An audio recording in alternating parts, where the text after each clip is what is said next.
Hola, ¿alguna vez se han puesto a pensar cómo es que una aplicación, un juego o cualquier programa de computadora toma una decisión? No, no es magia, es pura lógica. Y hoy, justamente, vamos a desglosar uno de los conceptos más, pero más fundamentales de la programación: cómo le enseñamos a una máquina a elegir entre dos caminos distintos. A ver, pensemos en esto un segundo. Todos los días nos enfrentamos a decisiones, ¿no?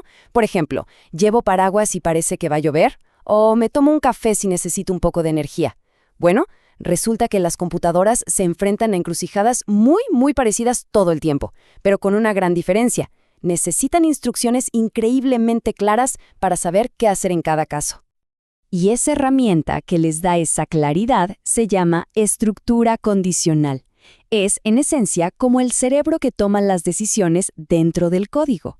Básicamente, le dice al programa: oye, evalúa esta situación y, dependiendo del resultado, haz esto. Bien, vamos a meternos de lleno.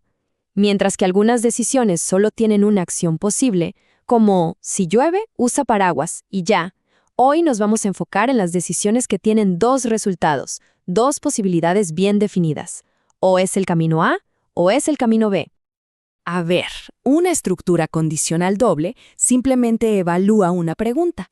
Si la respuesta es sí, o sea, verdadero, toma un camino. Si la respuesta es no o falso, pues se va por otro camino completamente diferente. Lo más importante de todo esto es que solo se elige uno de los dos, nunca jamás los dos al mismo tiempo. Y aquí la diferencia es clave. Un condicional simple es como una calle de un solo sentido. Solo actúa si algo es verdad. Y si es falso, no hace nada, lo ignora. Pero el condicional doble es mucho más potente. ¿Por qué? Porque se prepara para las dos posibilidades. Es como si le diera al programa un plan B, asegurándose de que siempre sepa qué hacer sin importar cuál sea el resultado.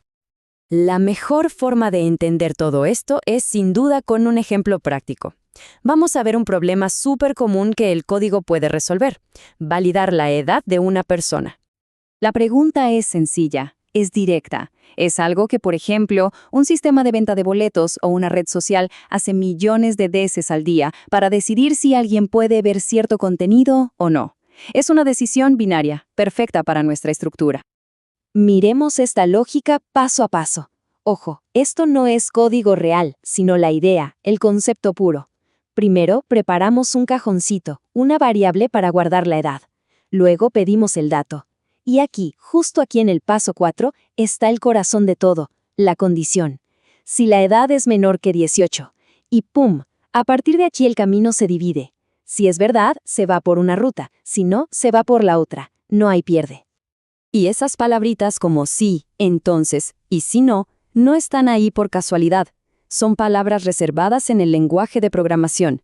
Funcionan como si fueran señales de tráfico para el programa, dirigiéndolo por el camino correcto según la condición que se evalúe. Claro, leer código a veces puede ser un poco abstracto, pero por suerte tenemos una herramienta increíble para visualizar este flujo de decisiones, los diagramas de flujo. Con ellos, el camino lógico se vuelve clarísimo. Y dentro de un diagrama de flujo, el rombo es la estrella del show. Cada vez que vemos uno, significa que el programa llegó a una bifurcación. Tiene que hacer una pregunta y, dependiendo de la respuesta, va a seguir por una de las dos únicas salidas que tiene ese rombo. Sigamos el viaje de los datos. El proceso arranca, obtenemos la edad y llegó el momento de la verdad, el rombo.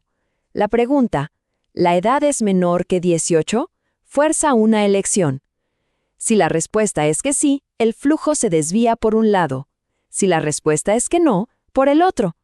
Pero, y esto es súper importante, no importa qué camino se tome, al final los dos vuelven a unirse para terminar el programa. La estructura siempre llega a una conclusión. Ok, ya tenemos el concepto básico. Avancemos un poco para ver cómo se aplica esto en un problema que es un poquito más complejo porque requiere un cálculo antes de decidir. Aquí el reto tiene dos partes. Primero, necesitamos procesar varios datos para obtener un solo valor, el promedio.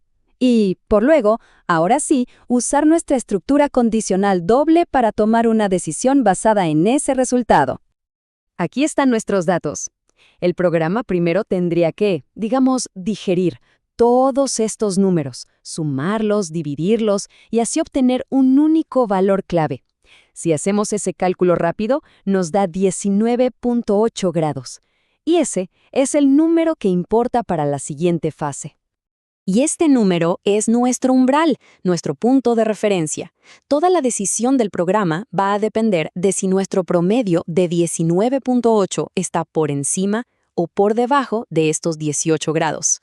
Entonces, el punto crucial es este. El flujo es idéntico al del ejemplo de la edad. Lo único que cambia es la pregunta dentro del rombo. Como nuestro promedio de 19.8 es mayor que 18, la condición resulta ser verdadera y el programa tomará el camino de la lesta. Ahora, si el promedio hubiera sido, no sé, 17, se habría ido por el otro lado, el de temperatura normal. Bueno, ya vimos la teoría y un par de ejemplos prácticos. Ahora, vamos a destilar todo lo que aprendimos en una idea central, una idea poderosa. Al final del día, todo se reduce a esto. La estructura condicional doble es la herramienta que le permite al código reaccionar de forma distinta ante situaciones distintas. Le da la flexibilidad para manejar el ¿qué pasa si? Y también el ¿y bueno, qué pasa si no? Esto hace que los programas sean muchísimo más inteligentes y útiles. Y para terminar, una pequeña reflexión. Si suena el despertador, me levanto. Si no, sigo durmiendo. Esta estructura lógica no solo vive dentro del código, está integrada en nuestra forma de pensar y de tomar decisiones todo el tiempo. Una vez que uno empieza a notarla, la ve en todas partes.